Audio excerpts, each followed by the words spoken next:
नमस्कार। स्वागत है आपका द न्यूज लॉन्चर पर। मैं हूं अशोक वानखड़े, लेकर आया हूं आपका अपना कार्यक्रम डायरेक्ट हिट। अमित शाह के उम्मीदवार को कॉन्स्टिट्यूशन क्लब के चुनाव में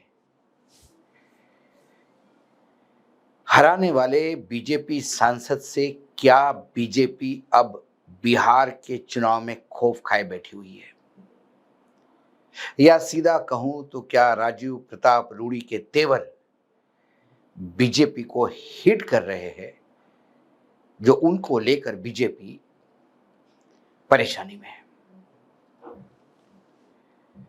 बिहार में जो चुनाव होते हैं, चाहे विधानसभा के हो, लोकसभा के हो या स्थानीय निकाय के, वहां जाति या बहुत मायना रखती है। कॉन्स्टिट्यूशन क्लब का चुनाव विपक्षी दलों सदस्यों के सहारे जीतने वाले बीजेपी के सांसद राजीव प्रताप रूडी के हौसले बुलंद है। आजकल जिस तरह से विचार वो अपने साक्षात्कारों में व्यक्त कर रहे हैं, उससे लगता है कि उनकी महत्वाकांक्षा उफान पर है। होनी भी चाहिए, क्योंकि पहली बार अमित शाह ने कहीं मात खाई है, खास तौर पर बिहार चुनाव को लेकर। लेकिन ये उनकी व्यक्तिगत महत्वाकांक्षा है या उसके पीछे बीजेपी की एक ताकत भी उन्हें पूरी ईंधन मुहैया करवा रही है, ये देखने वाली बात है। दिल्ली के कॉन्स्टिट्यूशन क्लब ऑफ इंडिया का हालिया चुनाव 12 अगस्त को संपन्न हुआ, जिस चुनाव के चर्चा दिल्ली में ही नहीं पूरे देश में हुई। इस चुनाव में चर्चा इसलिए भी हुई कि भाजपा के सांसद राजीव प्रताप रूडी ने अपनी ही पार्टी के पूर्व सांसद संजय बलियान को हराकर चर्चा बटोर ली। बिहार विधानसभा चुनाव में उनकी भूमिका में भी चर्चा शुरू हो गई है। रूडी ने बलियान को करीब करीब 100 वोट से अधिक वोट से हराया। यह भाजपा की आंतरिक राजनीति को झटकोर दिया।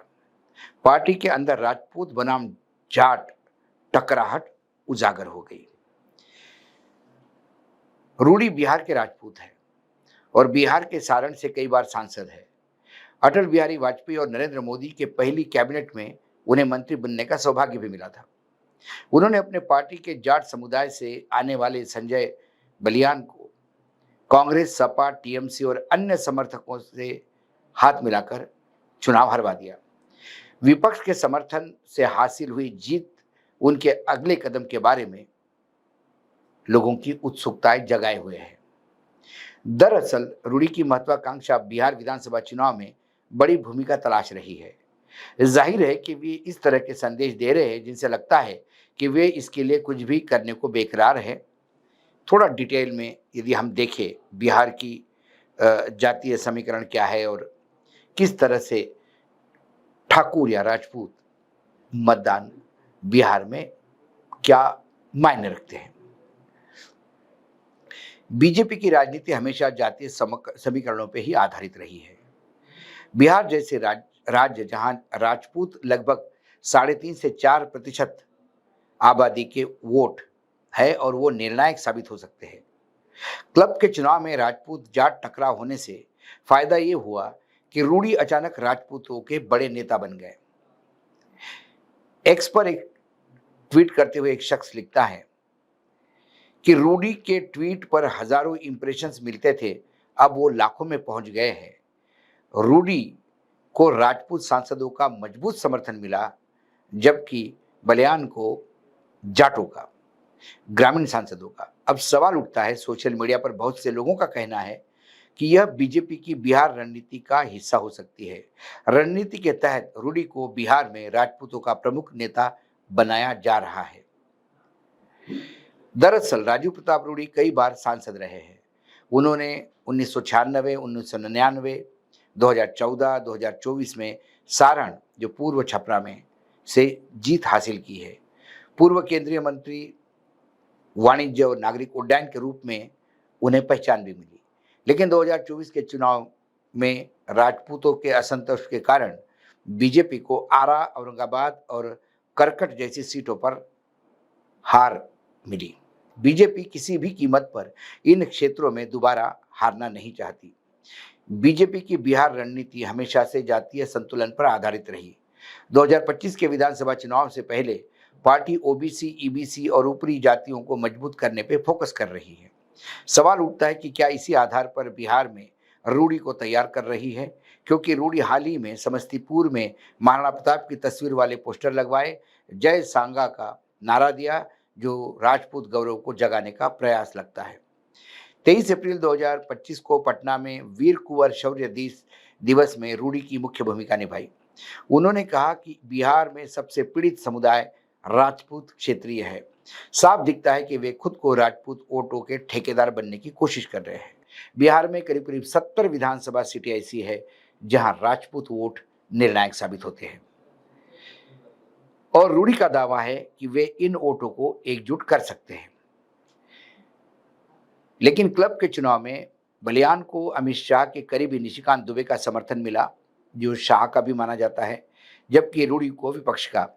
कुछ लोगों का कहना है कि यह पार्टी में आंतरिक कलह का संकेत देते हैं। पर सवाल यह है कि क्या बीजेपी में मोदी अमित शाह के खिलाफ आज भी किसी नेता की बगावत करने की हैसियत है? जो लोग कहते हैं कि गृह मंत्री अमित शाह ने क्लब के चुनाव में संजय बलियान का समर्थन किया था, क्या वो ये मानते हैं कि बीजेपी सांसदों ने शाह के कहने पर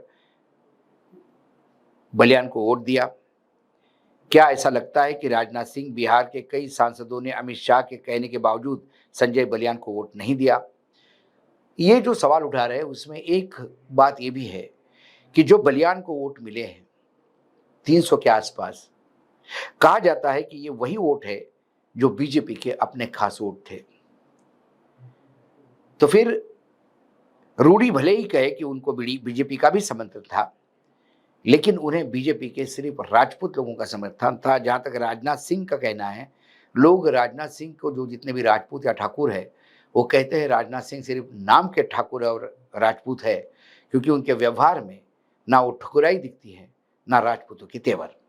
दरअसल कांग्रेस हो, बीजेपी हो या कोई क्षेत्रीय पार्टी, आज की राजनीति में केंद्रीय नेतृत्व के खिलाफ जाकर कोई काम नहीं करता।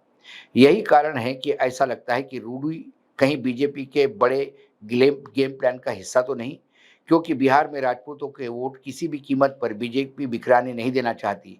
इसलिए क्लब चुनाव में जिस तरह से रूडी को क्रॉस पार्टी राजपूत एकीकरण का सपोर्ट मिला, बीजेपी उसे बिहार में दोहराना चाहती है। जाहिर है कि अगर ऐसा होता है तो बीजेपी के लिए बहुत फायदेमंद साबित होगा। सामान्य तौर पे ये देखा जाता है कि पिछले कई सालों से बीजेपी में रूडी को सक्षम लेकिन हाशिए पर बताया जा रहा है। इसलिए बगावत वाले मोड में आकर अपनी पार्टी से मोल भाव करने की रिस्क ले सकते हैं। वो यह दावा कर सकते हैं कि यदि बगावत करते हैं तो बिहार चुनाव में भाजपा का राजपूत वोट बढ़ सकता है। अब सवाल उठता है कि क्या रूडी बिहार में राजपूत वोटों के ठेकेदार बनने की मंशा को बीजेपी से बगावत कर सकते हैं? हालांकि आगामी बिहार विधानसभा चुनाव के संदर्भ में यह संभावना महत्वपूर्ण है। रूडी राजपूत समाज के प्रमुख चेहरे हैं, जहां उन्हें लालू प्रसाद यादव, रबड़ी देवी और रोहिणी आचार्य को हराया है।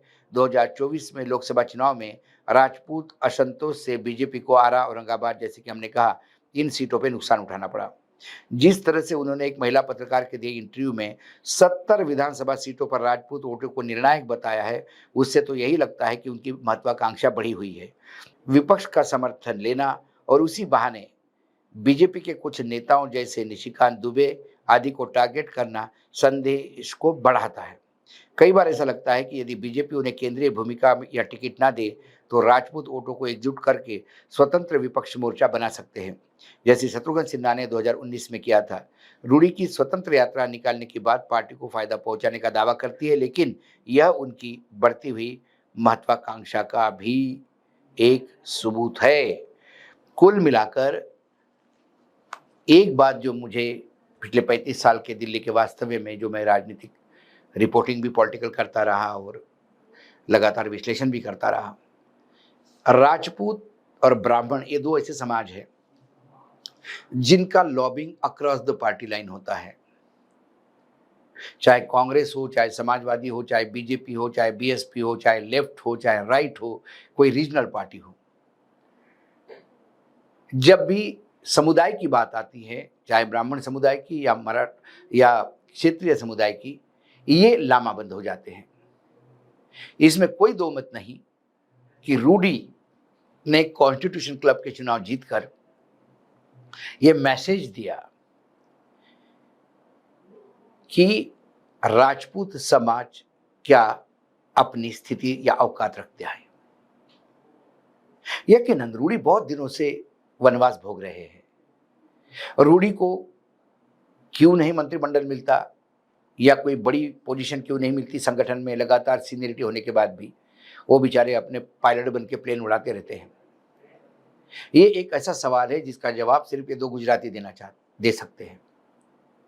लेकिन जब चुनाव फंसता है तो हर इंसान, हर जाति धर्म के लोग, जिसकी जितनी पकड़ है वो उतना बार्गेन करता है। यदि रूडी अब बार्गेन नहीं करेंगे तो फिर कब बार्गेन करेंगे? यदि 70 सीटों पे वो कहते हैं कि राजपूत समुदाय का वजूद है, और राजपूत समुदाय तो कांग्रेस में भी राजपूत है, जनता दल यूनाइटेड में भी है, बीजेपी में भी है, लेकिन बाय एंड लार्ज राजपूत समाज हमेशा बीजेपी का साथ देता आ रहा है। और यदि उनकी नाराजगी हुई तो क्या 3 सीटें कैसी कांग्रेस बीजेपी ने गंवाई, वो बीजेपी के सामने है। इस बार बीजेपी विधानसभा में कोई रिस्क नहीं लेना चाहती क्योंकि स्थितियां उनके विपरीत गई हुई है। खासकर वोट चोरी का मामला और चुनाव आयोग की चुनाव की जो मतदाता सूची है उसने बहुत सारा रायता फैलाया है। ऐसे में बीजेपी बहुत कॉशियसली एक चरण रख रही है। देखना यह है कि रूढ़ी के ये तेवर रूढ़ी को कुछ दिला जाते हैं या रूढ़ी को गला जाते हैं। लेकिन फिलहाल कम से कम अभी इस निर्णायक स्थिति में और रूढ़ी की वजह से पार्टी कहीं ना कहीं परेशान है, हिट होती दिखाई दे रही है। आज डायरेक्ट हिट में इतना ही। कल फिर आता हूँ किसी विषय के साथ। तब तक के लिए नमस्कार। देखते रहिएगा न्यूज़ लॉन्चर।